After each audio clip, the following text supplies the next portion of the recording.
Special उम्रा offer बहुत खुशखबरी है उन लोगों के लिए जिनके पास बजट कम है, जो अफोर्ड नहीं कर सकते, सस्ता उम्रा करना चाहते हैं।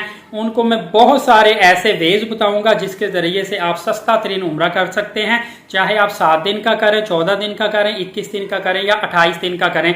इवन के ये उम्रा वीजा जो आपका 90 डेज का आपको मिल रहा है, आप 3 माह का भी उम्रा वीजा कर सकते हैं।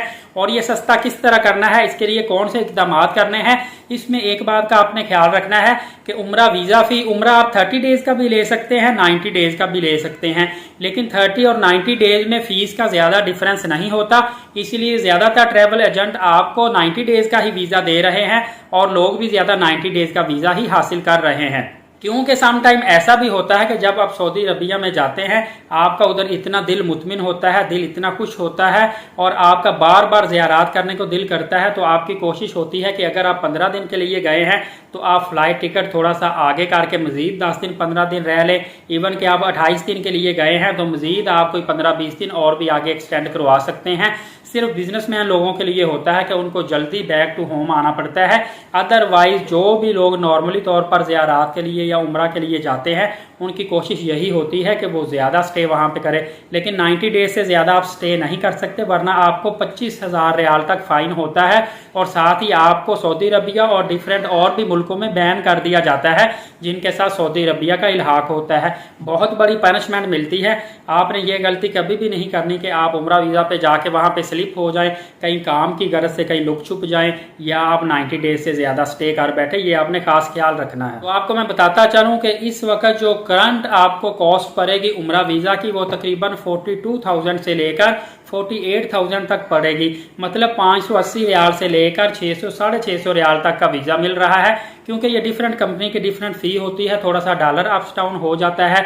कुछ एजेंट ऐसे होते हैं जो डायरेक्ट शिरके से कंपनी से आपको वीज़ा लगवा देते हैं, उनको वीज़ा सस्ता पड़ता है, वो आपको सस्ता वीज़ा दे देते हैं।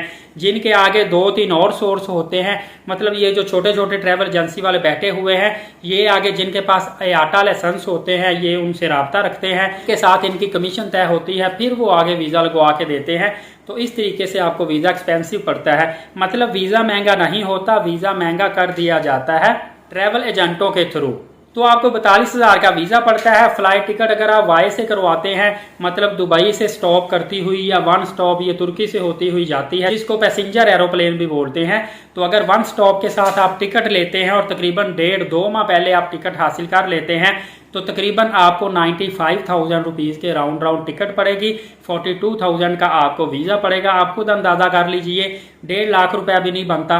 और हाँ, अगर आप मक्का पाक में जाके हरम शरीफ के करीब रहाइश खुद ढूंढते हैं, जो छोटी छोटी तंग गलियां हैं, उनके अंदर जो बिल्डिंग्स बनी होती हैं, होटल तो नहीं होते, वो 2 स्टार होटल भी नहीं होते, इतने साफ भी नहीं होते। लेकिन अगर आप सस्ते होटल चाहते हैं तो वो आपको 1,000 रुपये से लेकर 1200 इवन के 1500 रियाल तक आपको पर डे के हिसाब से बेड मिल जाता है। पूरा रूम अगर 4 या 5 बेड लगे हैं वो आपको 6-7 हज़ार रुपये में मिलेगा। पाकिस्तानी करेंसी में फी बेड लेते हैं वो भी आपको मिल जाएगा 1,000 रुपये से लेके 1,500 रुपये तक। वो आपकी डील होती है क्योंकि वहां पे भी बारगेनिंग की जाती है और वो कॉस्ट आपकी कम ज्यादा कर सकते हैं। इसी तरह मदीना पाक में बेशक आप मस्जिद बिलाल 5-7 मिनट का फासला है, जो गए हुए हैं उनको बड़े अच्छे तरीके से पता है। वहां पे आप होटल लेंगे, वहां पे भी आपको सस्ते तरीन होटल मिल जाते हैं। मैंने मक्का में सस्ते होटल और मदीना पाक में सस्ते होटल के हवाले से वीडियोस बनाई हुई हैं। आप मेरी थोड़ी सी वीडियो स्क्रॉल करके बैक जाएंगे, वहां पे आपको वीडियो नजर आ जाएंगी।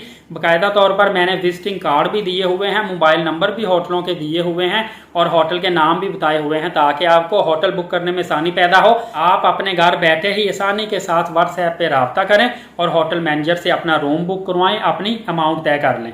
इवन के आजकल दिनों में, मतलब के सफ़र में या रबीउल अव्वल में या मुहर्रम के आखिर में इतना बिल्कुल रश भी नहीं है, आप वहां पे जाकर डायरेक्टली भी रूम बुक करवा सकते हैं। तो लमसम मैं आपको बताता चलूं तो तकरीबन आप 1 लाख रुपए की टिकट करवा लें, 42,000 का आपको वीज़ा मिलेगा, 1,42,000 रुपए।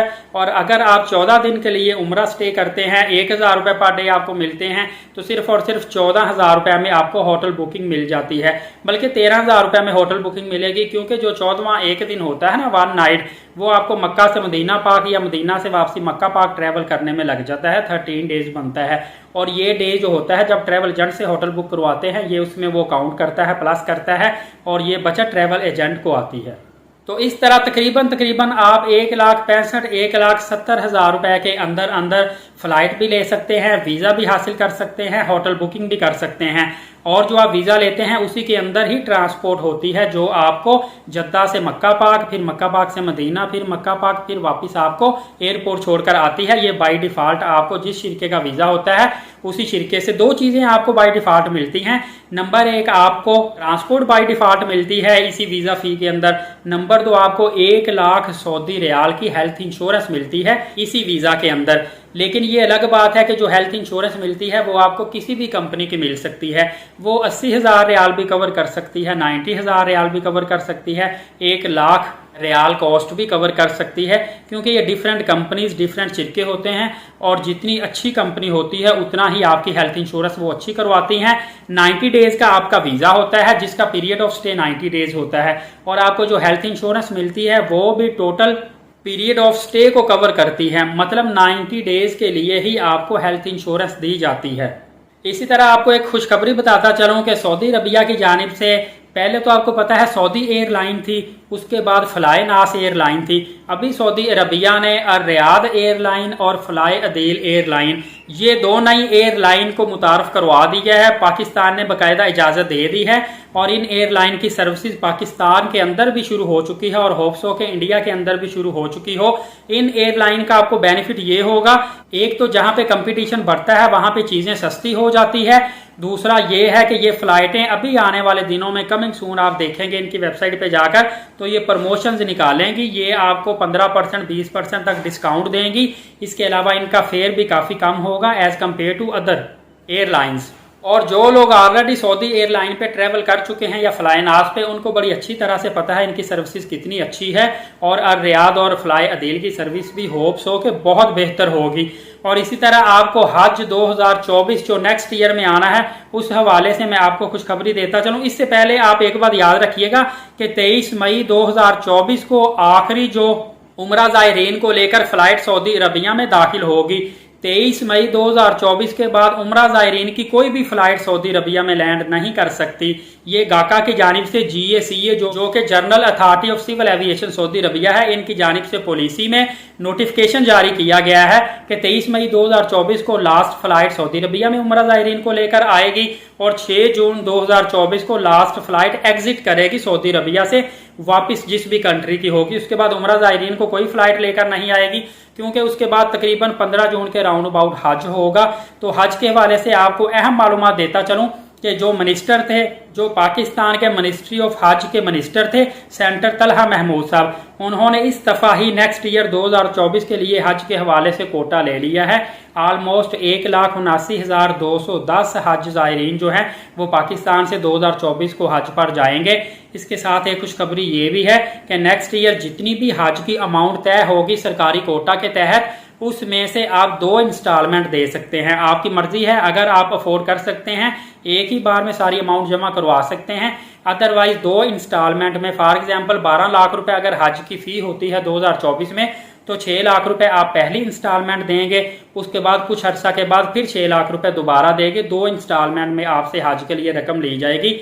बहुत ज्यादा लोगों को इसका बेनिफिट हासिल होगा। मेरे ख्याल में इस दफा बहुत ज्यादा ये अमाउंट होने की वजह से हज कोटा पूरा नहीं हुआ था। इसी वजह से आपने देखा है कि हज की लास्ट डेट जो थी एप्लीकेशन सबमिट करवाने की, उसके बाद भी दोबारा से प्राइवेट और सरकारी कोटा इन्होंने फिर निकाल दिया था। और मजीद जो प्राइवेट हज था, अब 11,75,000 रुपए सरकारी हज था, तो प्राइवेट कोटा जो दोबारा निकला था उन्होंने सिर्फ 12 लाख रुपए हज कर दिया था प्राइवेट का, मतलब सिर्फ 25,000 का डिफरेंस रह गया था। या इसके अलावा आप समझ लें कि जो कुर्बानी का 55,000 रुपए वापिस दिया गया था हुज्जाज कराम को, प्राइवेट कोटे में वो नहीं दिया था, उन्होंने अपने पास से किया है। उम्मीद है ये नई यूनिक मालूमात थी, आपको किसी भी चैनल से नहीं मिलेगी। अच्छी लगी हो तो जो भी, यकीनन आपको मालूमात अच्छी लगी होगी, क्योंकि सवाब की नीयत से मैं दुरुस्त मालूमात आपको फराहम करता हूँ। आप भी नेकी की नीयत से आगे शेयर कर दिया करें। जो भी चैनल पर नए हैं चैनल को सब्सक्राइब करें। इंशाल्लाह अगली वीडियो में मिलेंगे। तब तक के लिए एलीट साकिब फेसबुक चैनल और यूट्यूब चैनल को इजाजत दीजिए। बहुत शुक्रिया। अल्लाह हाफिज।